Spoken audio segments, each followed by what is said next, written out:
Victoire écrasante de Vingegaard. Non, je rigole les amis. Évidemment, cette chaîne, c'est pour parler de Formule 1. Mais blague à part, Vingegaard a écrasé le Tour de France, tout comme Max Verstappen le fait cette saison en Formule 1. Belle introduction pour évoquer le Grand Prix de Hongrie qui s'est tenu dimanche en même temps que la dernière étape du Tour de France. Sans surprise, Max Verstappen a dominé tous les tours du premier au dernier malgré une présence presque invisible de Lewis Hamilton qui s'est lancé de la pole. Max finit donc à 33 secondes de Norris qui confirme la forme de McLaren. Peut-on y voir des indices d'une deuxième force parfaitement établie? Les amis, ne vous inquiétez pas, on va en parler. Et on va en discuter avec un ami que je ne présente plus parce que je suis convaincu que vous avez regardé tous mes anciens podcasts. Et je sais les amis, vous êtes des gens fidèles. Et donc, on va présenter tout cela avec notre fan de Mercedes. Toujours juste, mais très dur avec son équipe.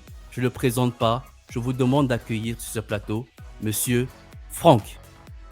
Bonjour chers auditeurs, donc merci encore Fingerpilot pour cette invitation. Je viens en fan de Mercedes plus ravi que la dernière fois, on a eu un petit bonbon avec la pole de Lewis, on va en reparler sûrement. Mais un fan de Formule 1 toujours aussi dépressif parce que les mêmes qui gagnent, mais c'est aussi ça la Formule 1, c'est aussi les dominations. Et on va en reparler, mais toujours, même quand c'est dur, applaudir les vainqueurs qui sont Max Verstappen qui nous fait une saison de fou furieux. C'est toujours un plaisir de t'avoir, Franck, parmi nous. Franchement, tu rayonnes toujours ce plateau. Mais dis-moi, quelle est ton émotion aujourd'hui en tant que fan de Mercedes avant qu'on attaque notre grand débrief? En tant que fan de Mercedes, un peu mitigé, je crois, comme tout le monde. Hamilton nous a presque fait croire qu'on avait une voiture compétitive. On s'est tous endormis, et pas que les fans de Mercedes, mais tous les fans de F1 en se disant retour en 2021, première bataille Hamilton-Verstappen. Premier virage, ciao. Et on a eu ce qu'on a eu depuis le début de la saison, quoi. Je te comprends. Les amis, 10.6 ou 10.9, 0,3 ne change pas la note de ce Grand Prix, donné par les milliers de téléspectateurs, voire les millions de téléspectateurs de Canal+. La note était faible, mais on en a tellement de choses à dire de ce Grand Prix. Alors les amis, restez avec nous après ce générique. Je vous remercie, à tout de suite.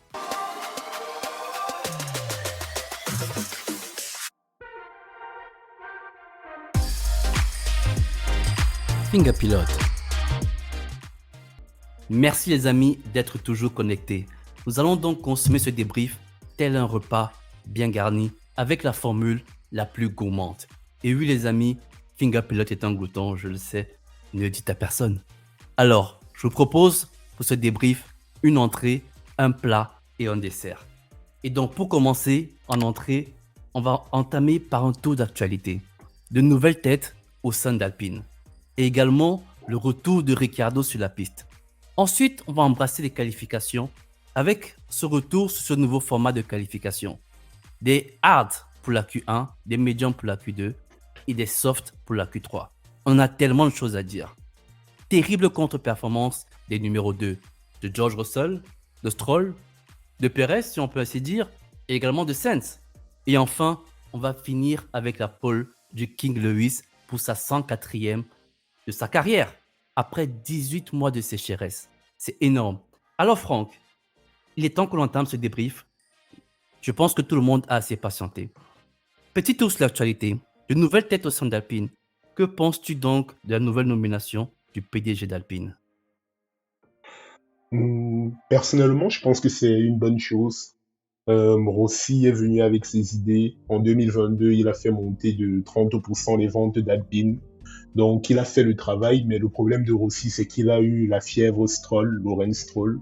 Il a voulu commencer à s'ingérer dans les histoires sportives.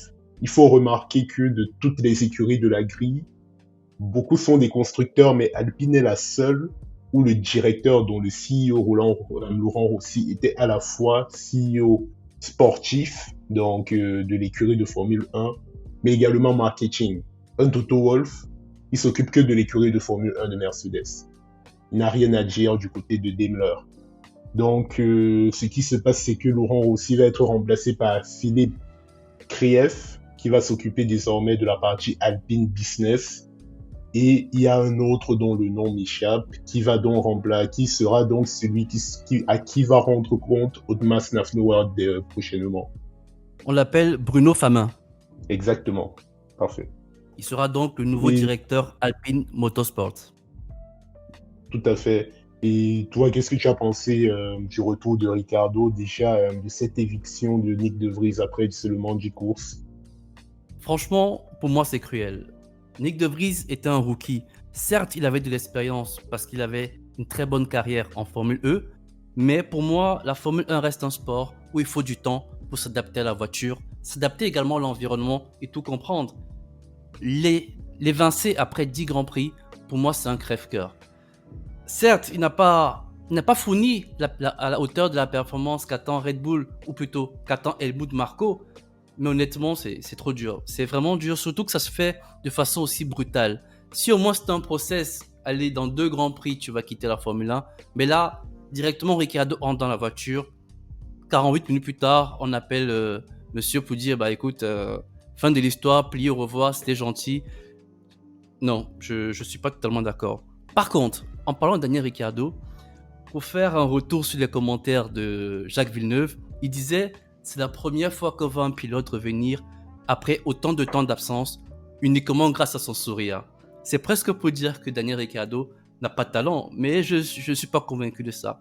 Je crois que Ricciardo aujourd'hui va jouer sa dernière balle, sa balle de shérif, pour peut-être aller convoiter la place de Pérez. Daniel Ricciardo, on sait, freineur tardif, habitué à un environnement Red Bull, parce que c'est dans Red Bull qu'il a brillé. Chez Renault, il a eu du temps avant de briller. Chez McLaren, il a complètement sombré. Là, je crois que c'est l'occasion de briller. En plus, le mec, il est habillé en blanc, il a son sourire étincelant. Écoute, c'est le chevalier blanc. Espérons juste qu'il va performer sur la piste. En tout cas, il n'a pas déçu lors de ce Grand Prix. Totalement. Après, je trouve Red Bull a fait du Red Bull, dans le sens où Red Bull donne toujours sa chance aux jeunes. Ils n'ont pas peur de donner une chance à quelqu'un. Mais en contrepartie, tu dois briller. C'est le deal, ça a toujours été comme ça. Et Nick De Vries n'a pas échappé à la cruauté de ce régime, mais qui a accouché des talents comme des Daniel Ricciardo, des Max Verstappen. Maintenant, pour Ricciardo, comme tu as dit, c'est sa balle du shérif. Il est là pour se refaire une notoriété et viser un gros baquet. Et on va analyser tout cela sans tirer en longueur. On va attendre des grands prix pour voir comment il se débrouille. Très bien. Mais j'ai quand même un truc à rajouter au sujet d'Alpine.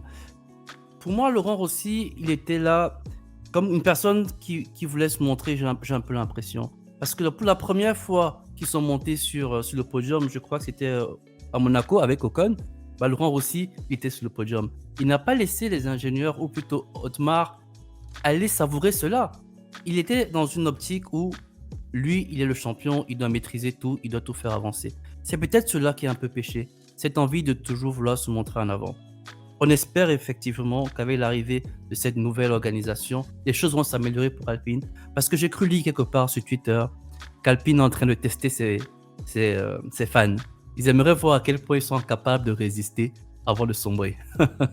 mais, mais honnêtement, on souhaite bon vent à Alpine, on espère que tout va aller pour le mieux. En tout cas, on a foi en Luca De Meo. Alors, et si on revient sur notre Grand Prix, parce que c'est vraiment l'objet de notre débrief, la course et le Grand Prix en général de Hongrie. Retour sur ce nouveau format de qualif. Pour moi, je pense qu'il faut se poser une question. Quel est l'intérêt de ce nouveau format? Je rappelle, une Q1 en pneu dur, une Q2 en médium, une Q3 en soft. Donc on part de façon décroissante sur la gamme pneumatique. Moi, je crois que ça permet quelque part à d'autres écuries de briller. Je crois que grâce à ça, on a pu voir Zhou et Bottas passer en Q3. Franchement, pour moi, Q2 ou Q3, je crois bien. Franchement, je crois que ça permet de rééquilibrer les chances. Il y a certaines voitures qui fonctionnent mieux sur des pneus plus durs et d'autres qui sont beaucoup plus faciles sur des pneus plus tendres parce qu'ils arrivent rapidement à mettre à température les pneus. Dans l'autre point, on a vu McLaren avec des médiums. Un tour et ils ne ressortent plus. Ils ont posé un tour, ils sont restés dans les stands. Ils n'ont pas eu besoin d'aller relancer le médium pour voir ce qu'il peut donner dans un second tour. Donc clairement, c'est une façon pour moi de rééquilibrer un peu le plateau, de donner sa chance à certaines voitures. J'y vois du plus.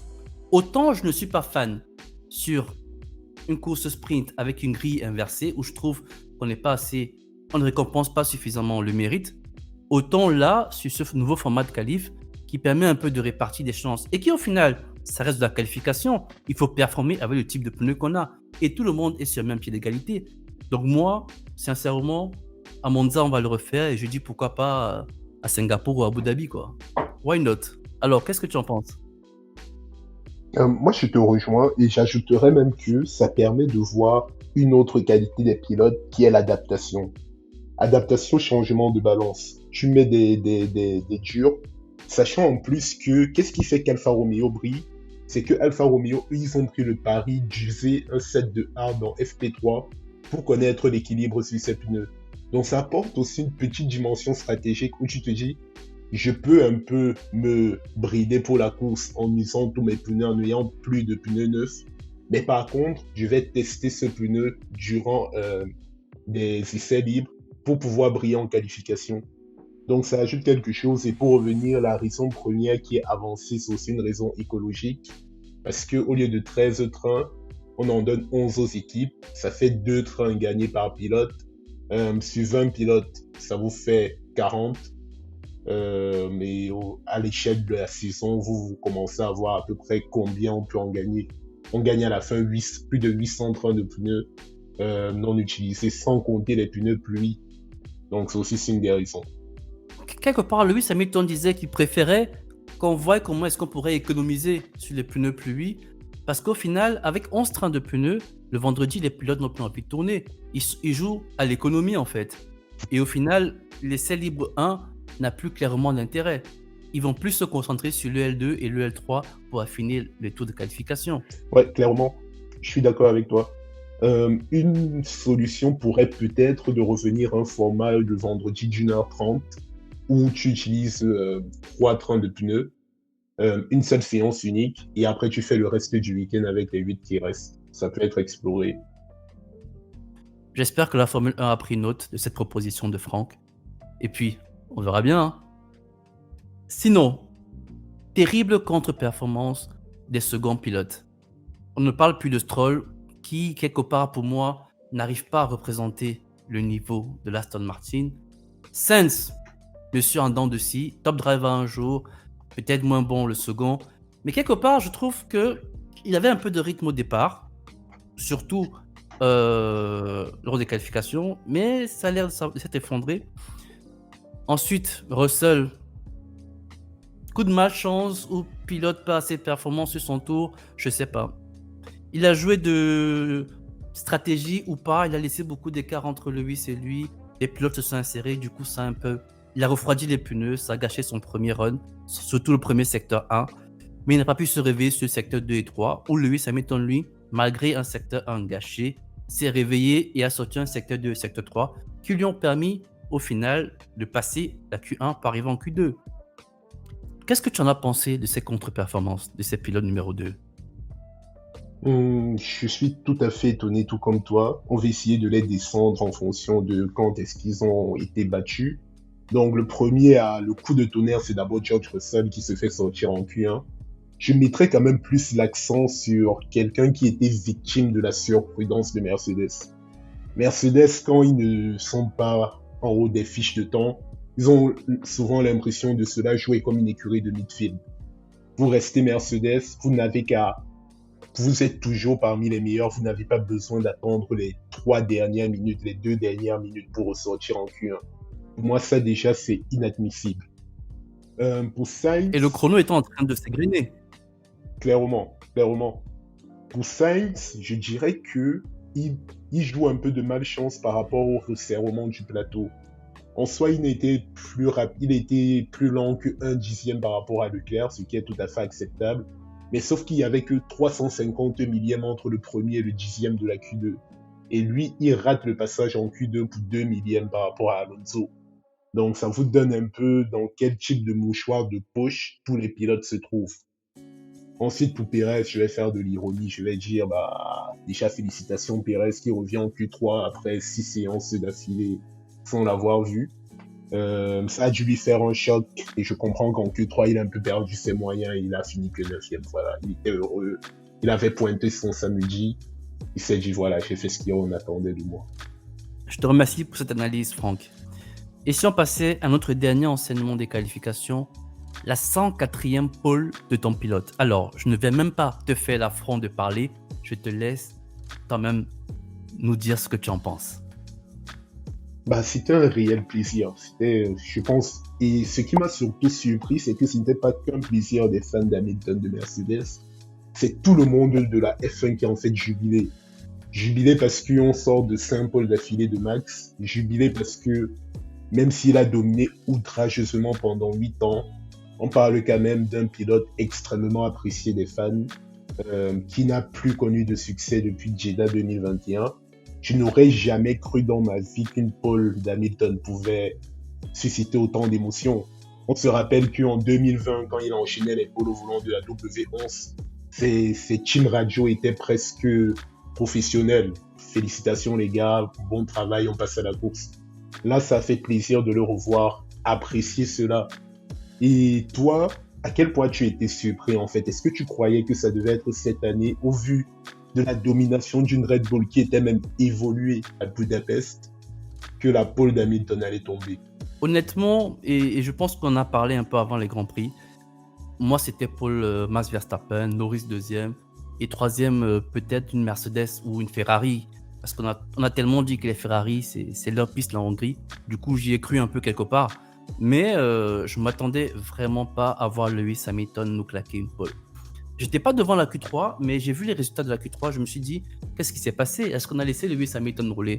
Et puis, on a vu ces derniers temps que Mercedes parfois faisait de beaux essais libres, et en qualif, ça se concrétisait pas. Donc, voir Lewis Hamilton prendre la pole, j'ai revu la qualif 3 heures plus tard pour regarder un peu cela. Il arrive dans le deuxième secteur avec une avance, je pense, de 0,154 de mémoire. Et là, tu as Villeneuve qui dit peut-être la pole pour Lewis Hamilton.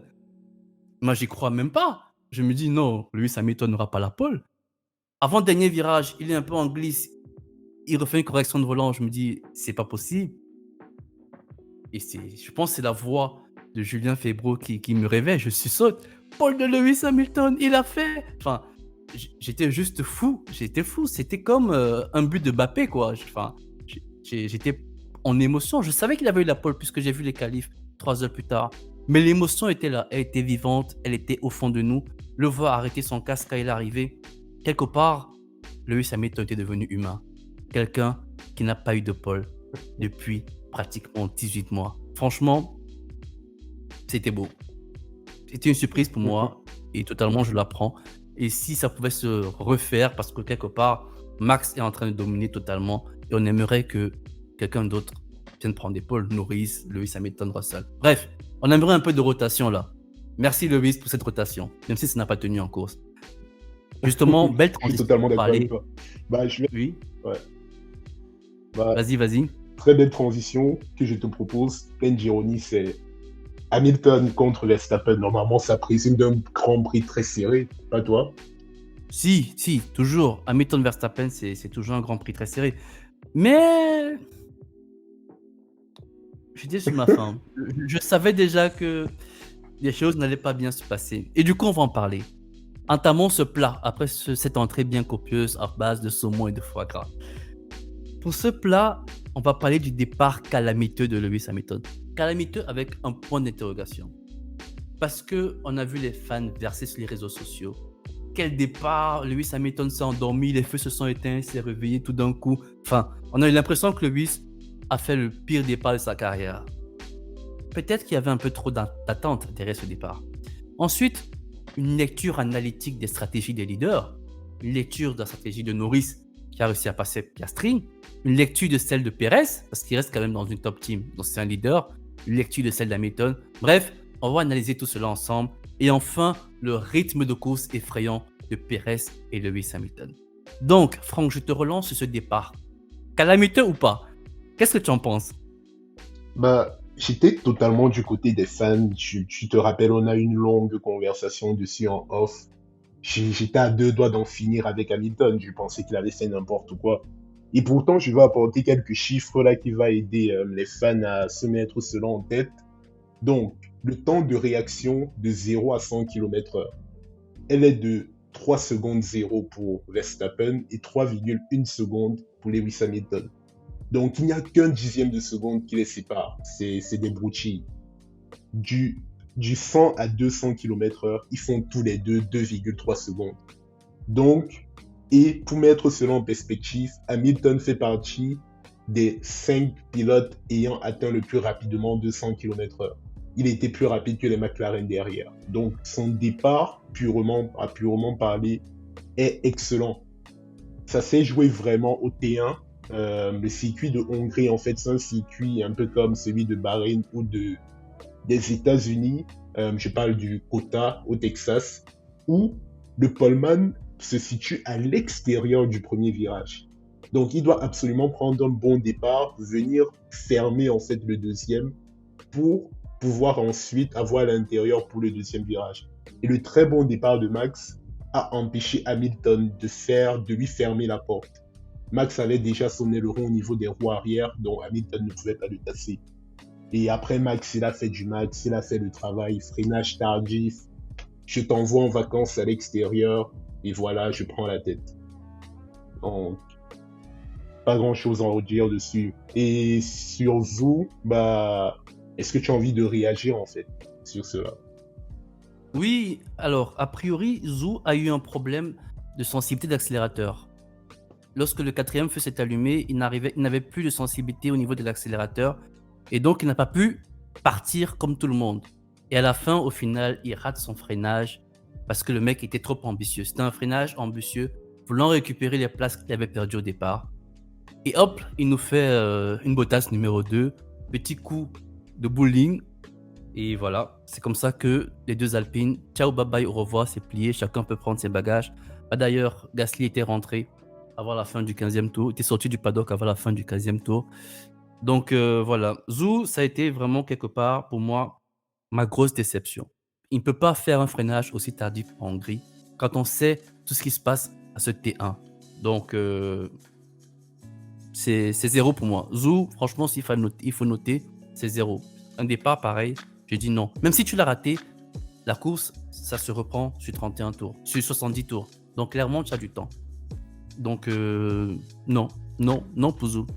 Je veux te relancer sur Lewis Hamilton parce que je pense qu'il est important que nous partageons le débat que nous avons eu hier soir, justement sur la défense d'Hamilton au T2 face à Norris. Donc, merci d'avoir mis ces éclaircissements sur le départ de Lewis qui, au final, s'est joué un battement de cils, 0,1 seconde au bout de 100 km, quand ils ont atteint 100 km/h. Mais, dis-nous, est-ce que Lewis aurait pu ne pas perdre la 3e place? Oui, pour moi, totalement. La 3e place, il doit pas la perdre. Quand tu es Lewis Hamilton, un pilote aussi capé, et on l'a vu, on va revenir plus tard sur sa petite bataille avec Perez.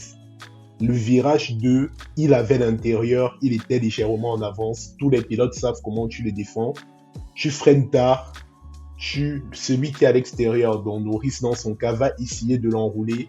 Sauf que vous avez tous les deux des pneus froids, dont Norris n'aura pas cette extra grippe là. Hamilton n'avait qu'à élargir sa trajectoire, accompagner gentiment Norris à l'extérieur jusqu'à ce qu'il n'ait plus de chemin, comme on a vu beaucoup de pilotes le faire. Il s'était terminé et là il reprenait juste derrière Piastri et peut-être qu'il a une toute autre course en fait. Donc pour moi là il était un peu gentil. On sait qu'il aime beaucoup Norris, peut-être que c'est pour ça qu'il ne l'a pas fait à l'envers, alors qu'il a très bien fait avec Perez, qui était même apprécié par Jacques Villeneuve pendant le Grand Prix. Donc voilà, après, est-ce que toi tu as un avis différent, mais moi je reste sur ma position. Il doit virer 3e ou 4e virage et non 4e. Moi, j'aimerais quand même apporter un peu de souplesse. Je crois qu'on est dans un départ, les pneus ne sont pas totalement à température et potentiellement lancer un freinage aussi tardif peut se retourner contre nous. On amène le gars peut-être trop loin et au final, on va avec lui trop loin. Brésil 2021, tu connais Lewis et Max Verstappen. Bref, moi je crois que il s'est dit la course c'est 70 tours, il va me passer là, mais je vais le repasser. C'était sans compter sur le fait qu'il ferait trop chaud, que son moteur se mettrait en sécurité et qu'au final, il perdrait 9 secondes en pratiquement quelques 3 tours sur Piastri. Donc, je pense que c'est un calcul sur le long terme et un calcul qui a plutôt mal tourné. Donc, je te propose d'embrayer sur le point suivant, la lecture analytique des stratégies des leaders. Qu'en as-tu pensé? On va commencer par qui? Par qui aimerais-tu commencer? Quelle est la stratégie que tu aimerais étudier? J'aimerais commencer par le pilote du jour, Pérez. Bon, sur Max, il n'y a pas grand-chose à dire. Max, il veut entretenir son record il veut aller chercher le record du nombre de tours passés en tête. Donc, il s'arrête toujours après tout le monde pour ressortir devant tout le monde. Bien sûr. Donc, Pérez, c'est très intéressant. En fait, Pérez et Russell ont à peu près la même course, moyennant leur voiture. Donc, tous les deux se sont élancés en hard. Donc, je dirais qu'ils avaient pour idée d'aller le plus loin possible, une fois qu'ils seraient débarrassés du trafic qui va vite. Donc, Pérez, lorsque toutes les voitures devant lui, donc les Ferrari, Hamilton et les McLaren pit, il a piste dégagée, il overcut Leclerc. On va parler de l'arrêt au stand de Leclerc dans le dernier point. Il s'arrête, donc il overcut Leclerc. Il ressort en médium juste derrière Sainz. Il fait le boulot sur Sainz sans aucun souci. Et il remonte sur Hamilton. Et comme en 2022 avec Verstappen qui bloquait justement derrière Hamilton à l'époque, avant qu'il ne commence à avoir trop l'air chaud d'Hamilton, on lui fait repasser au stand, undercut sur Hamilton avec les médiums. Rien à faire. Je pense que Mercedes a le bon état d'esprit de ne pas suivre Perez sur cela parce qu'il restait quand même 27 tours. 27 tours en médium, c'est pas donné sur ce Grand Prix de Hongrie, quand les médiums tombaient comme des lambeaux au bout de 15 tours sur le premier relais. Donc franchement, très bien joué par Red Bull d'avoir toujours donné le plus possible la piste claire à Perez afin qu'ils puissent développer leur rythme de course supérieur et donc se retrouver en quelques mouvements déjà dans les positions du podium. Et ça, c'était bien joué. Après, je trouve qu'il n'a pas bien fait le travail parce que Norris, avec la voiture qu'il a, c'était l'objectif et il ne l'a pas rempli. Toi, il y a quel rythme, quelle stratégie que tu as envie d'aborder pour ce GP? Je vais aborder celle de Lewis, avec une petite virgule d'abord sur celle de Russell, qui au final a eu la même stratégie que Perez, partir en hard. Et ça a payé. Ce sont les 2 qui ont gravi le plus de places au cours de la course. Et honnêtement, pour moi, juste pour finir avec Russell, le pilote du jour devait être Russell. Russell part de la 18e place à la 6e, Perez part de la 9e à la 3e, avec une voiture pleinement supérieure à celle de Russell. Donc pour moi, s'il y a quelqu'un qu'il faut mériter, à qui il faut donner un cadeau, à qui il faut donner, je sais pas moi, du mérite, c'est Russell. C'est Russell. Pour moi, clairement, il y a pas débat. Alors, je crois que les téléspectateurs sont dans une sorte de film romantique, d'un Pérez abattu qui fait des remontadas et puis on applaudit et puis voilà, on essaie de lui donner un peu de baume au cœur. Mais, de façon froide, c'est Russell. Voilà. Donc, je ferme la parenthèse de Russell et j'attaque Lewis Hamilton. Lewis Hamilton, pour moi, il a eu une très bonne stratégie. Le fait de le laisser longtemps sur les hards pour qu'au final, il revienne mettre des médiums pour faire les 21 tours de la fin, pour moi, c'était ça la stratégie à faire pour lui. Il fallait qu'il se décale avec des pneus plus frais pour venir attaquer Piastri et Perez par la suite. Je crois quand même qu'il lui en manquait 2 tours. Franchement, on s'est peut-être un peu trop décalé et du coup, Lewis a manqué 2 tours pour pouvoir remonter sur Perez et l'attaquer. Gros rythme de Lewis, on en parlera tout à l'heure, mais la stratégie pour moi, elle a raté là. Et dès le moment où il arrive à doubler Piastri, je crois quelque part qu'il faudrait que son ingénieur lui dise: «Vas-y pousse et va chercher Pérez». On devait nous sortir un hammer time, on devait l'entendre à la radio, à la télédiffusion, hammer time pour Lewis Hamilton, parce que les tours qu'il a fait, c'était juste impressionnant. Mais je dis, il a peut-être manqué quelque part également un peu de d'ambition, un peu d'ambition de Bono, d'aller chercher Perez. Parce que dès qu'il a doublé Piastri, son rythme s'est un peu calmé avant qu'il commence à enchaîner des tours chrono. Donc pour moi, bonne stratégie. Hamilton a parfaitement géré sa course. Dommage qu'au début, il y ait eu ce problème de température qui a vraiment fait qu'il perde énormément de secondes sur Norris, qui pour moi peut-être était un pilote prenable avec moins d'écart lors de sa sortie des stands suite au premier relais. Alors, j'ai pas forcément quelque chose à rajouter. Du coup, je vais plutôt directement continuer sur les rythmes de course effrayants dans le bon sens du terme, de Lewis et Perez. Bon, pour Hamilton, son rythme de course, en fait, Hamilton avait le meilleur rythme de course derrière les deux Red Bull, pour à peu près situer son niveau de performance. Donc après un premier rythme de course difficile sur le premier relais, ils ont fait quelques tweaks aux aérostands s'il est le roi avant pour rebalancer parfaitement sa voiture. Et on l'a vu dans le deuxième stint qu'il ramenait Perez sur Piastri, ce qui a même poussé Piastri à s'arrêter prématurément. C'est ce retour d'Hamilton qui met en fait McLaren sur la mauvaise stratégie avec un dernier relais très très long. De même Perez, on a pu observer tout son rythme de course lorsqu'il s'est retrouvé seul déjà en piste en hard. Lorsqu'il a fait son deuxième stint en medium, là vraiment il était incroyable. Je trouve que le dernier stint aurait pu être mieux parce qu'il remonte pas sur Norris, il perd ses pneus, s'effondre totalement.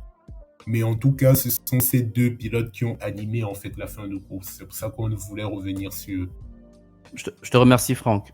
Très très belle analyse de rythme de course. Alors, le chrono nous tient à la gorge, évidemment. On ne peut pas continuer à débriefer sur ce Grand Prix, le long à large.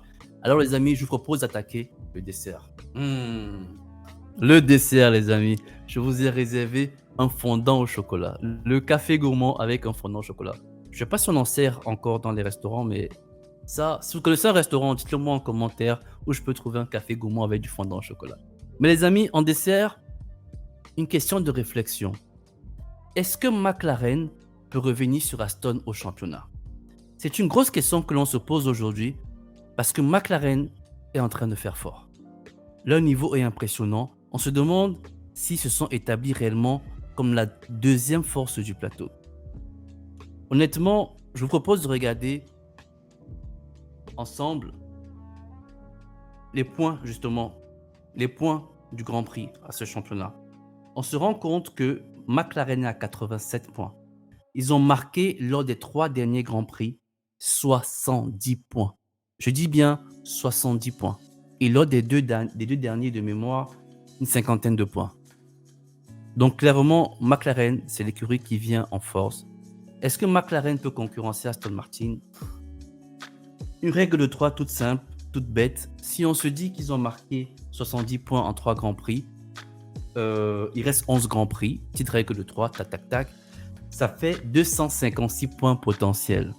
Donc ça veut dire que si Aston Martin continue à scorer à peu près 3 points, 4 points par Grand Prix, oui, McLaren peut rattraper Aston Martin. Et donc du coup même dépasser Ferrari. Donc oui, McLaren a du potentiel. Cette voiture me fait peur. Je vous l'avoue. Un développement aussi rapide. Une seconde et demie, pris comme ça, alors qu'Alpine est en train de faire des plans à 100 ou 150 Grands Prix, j'en sais pas. Dites-moi si vous avez fait les décomptes, mais franchement, McLaren me fait peur. Qu'est-ce que tu en penses, Franck? Est-ce que McLaren peut passer devant le championnat? Clairement. Au début, ils pensaient viser le top 5, se bagarrer avec Alpine, mais ce serait un clair manque d'ambition de leur part de ne pas regarder plus loin. Je veux dire, tu as fait le calcul rapide. Ce que tu n'as pas dit aux gens, c'est qu'ils ont repris 40 points sur ces 3 Grands Prix là, Aston Martin. 40 points, il reste encore 11. S'ils reprennent 40 points sur les 9 prochains, d'ici la 19e manche du championnat ou la 18e, ils seront devant Aston Martin largement. Donc il y a de quoi les chercher, surtout que Aston est en manque de vitesse. Et si McLaren, jusqu'à la fin de saison, est consistamment 2e ou 3e bagnole du plateau, en fait, c'est Ferrari qui va aussi trembler. Donc, McLaren est vraiment en jeu pour la 3e place du constructeur, parce que je pense quand même que Mercedes a beaucoup plus d'acquis pour rester 2e avec 2 pilotes qui scorent énormément et une voiture qui sera aussi encore appelée évoluer, je pense. Totalement. Totalement d'accord avec toi. Totalement d'accord. Mais je vous propose quand même qu'on regarde ce championnat pilote. Verstappen, une fois de plus, à lui tout seul, il fait le championnat pilote. Et constructeur. Il est juste inarrêtable. Perez s'est envolé par rapport à Lewis Hamilton grâce justement à ce podium. Hamilton revient en force sur Alonso. Plus que 6 points d'écart. Est-ce qu'Alonso, déjà il ne tient plus ses promesses, hein. Je me rappelle que c'était après quel Grand Prix qu'il avait dit qu'il n'allait plus jamais descendre du podium, tu te rappelles? Le Grand Prix de Barcelone. Après, il réussit à le faire au Canada. Tout le monde est hype que ouais, Alonso, il a tenu sa parole. Puis on l'a plus jamais revu. Alonso, où es-tu? Alonso, où es-tu? Écoute, Hamilton est en train de s'envoler. Il te rattrape, il a 6 points d'écart. Donc, prochaine bataille Alonso-Hamilton, je crois que ça va être dur. Ça va être dur, je vous le confirme. Russell remonte tout doucement, il est passé devant Sainz. En gros, là, quand on regarde, on voit 2 Red Bull. Alonso qui marque vraiment le pas parce que Stroll, au final, c'est dur. 45 points. Il faut vraiment être le fils du patron pour rester là, quoi. Disons plutôt que côté Aston Martin, on est un peu moins rigoureux que Red Bull, quoi. Ça se passe un peu plus, de façon un peu plus diligente. Sinon, les 2 Mercedes sont là, en front. Les 2 Ferrari sont là. Norris est là. Attention, Piastri arrive. Ocon, tu vas forcément, excuse-moi du terme, dégager, parce que Piastri arrive. Si Alpine ne se relève pas, Piastri, clairement, passe Ocon et il passe Stroll. Et il entre dans ce top 10. Donc, McLaren se joint à la fête. Les amis, pour ne pas être trop long, je vous propose, pour finir justement, des petites prédictions pour le prochain Grand Prix. Le Grand Prix de Spa. On espère que cette fois-ci, le temps sera avec nous, la météo sera avec nous, on verra les voitures rouler. Donc, les amis, avec Franck, on va se prêter à un petit jeu. On va identifier le poleman, le vainqueur, le podium, la plus grosse déception qu'on pense qu'il y aura lors de ce Grand Prix et potentiellement la surprise. La surprise. Donc, pour le poleman, moi, je dis que ce sera Max. Et directement, je dis vainqueur Max Verstappen. Franck, tu dis mieux? Ah, tu es ennuyeux, tu n'es pas joueur. Ok, donc moi pour le poleman, je pars avec Charles Leclerc. Je me dis, c'est un week-end sprint à Spa, il est très souvent performant. La Ferrari a de la vitesse de pointe, donc premier secteur, troisième secteur, ça peut être pour eux. Et pour le vainqueur, par contre, je te rejoins, je dis Max. Et je suis renchéri avec mon podium avant de te passer la main. Donc moi, je mets en 2 Lando Norris et en 3 Charles Leclerc. Je trouve que tu prends beaucoup de risques là. Peut-être parce qu'il n'y a pas de jeu d'argent, mais c'est de forts risques que tu prends. Charles Leclerc qui finit quoi? 8e? 8e, 9e du Grand Prix? Et là, tu le mets sur le podium? Soyons joueurs. Ok. Très bien. Je t'encourage. Moi, mon podium, il est clair, simple, efficace. Franchement, on prend pas de risque. On jette le dé, on sait ce qui va sortir. Max, Perez et Norris. Norris, pourquoi Perez déjà? Parce que Perez, je crois qu'il était dans sa phase descendante. Il remonte. Honnêtement, Spa, c'est pas le circuit le plus compliqué, surtout quand tu as une Red Bull qui est en ligne droite. Ciao, au revoir. Donc pour moi, à Spa, ça va se faire. Alors, petite parenthèse, je crois que sur notre Twitter, si vous n'êtes pas abonné, allez nous suivre. On a évoqué le fait que la Red Bull semble moins dominante avec son DRS. Donc peut-être ça aura un effet un peu moindre à Spa. À voir pourquoi. Est-ce qu'un truc a été découvert? Point d'interrogation. On en débattra les prochains jours. Mais mon podium, c'est Max, Perez, Norris. Norris, il a la voiture qu'il faut. Hamilton, je t'aime bien. Je crois que tu peux faire de belles choses. Russell, tu peux faire de belles choses. Mais Norris, il a ce qu'il faut. Du coup, on embraye sur la grosse surprise. Ma grosse surprise, donc, pour moi, c'est le pilote le plus souriant de la grille, Daniel Ricciardo. Je crois que Daniel Ricciardo nous fera un top 10. Top 10 ou top 11. Maxi, il est 11e. Ça, c'est ma surprise. Je suis sûr que là, la voiture, il la maîtrise, plus ou moins. Spa, beau circuit. Ricciardo, pilote expérimenté. Je pourrais me mettre une pièce s'il fallait, quoi. Ma surprise, c'est Ricciardo. Et toi donc? Et tu me dis que je suis joueur. Toi, tu es totalement délusoire, en fait. Non, ma surprise, moi, je suis un homme de science. Longue ligne droite, voiture la plus rapide au speed trap, Alex Albon, terminé. Et petite prière à tous ceux qui vont se qualifier derrière lui, qui n'en vont jamais lui le passer devant. Voilà. Et alors, tu crois qu'il va finir où? À quelle position? Je dis 8e ou 9e. 8e ou 9e, je le vois bien se qualifier dans ces eaux-là. Et ouais, ouais, exactement. Il prend 2 ou 4 points pour Williams.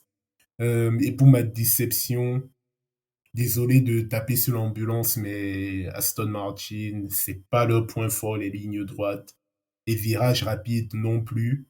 Je ne vois pas où ils peuvent briller. Je me dis Alonso peut prendre encore là, comme en Hongrie, 2 points ou 1 point, mais je donne pas cher de leur peau.